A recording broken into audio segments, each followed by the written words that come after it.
Бүгүн 30 ноябрь Кыргызстан боюнча кезексиз парламенттик шайлоо өтүүдө.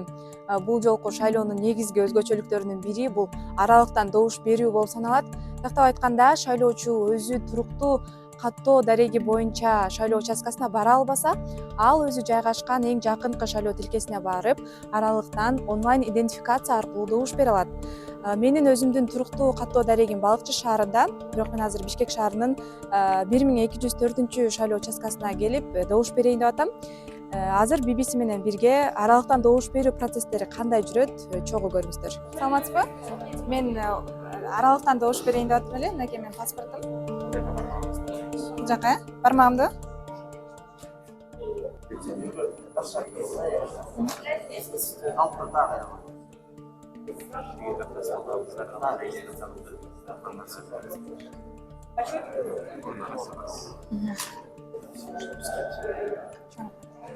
Бул абдан жеңил экен. Негизи мынакей мен паспортумду гана бердим. Анан мен өзүмдүн округума тийиштүү кандидаттардын тизмеси менен бюллетень беришти. Азыр мен бул жактан каттоодон өтөм. Азыр добуш бергени баратам.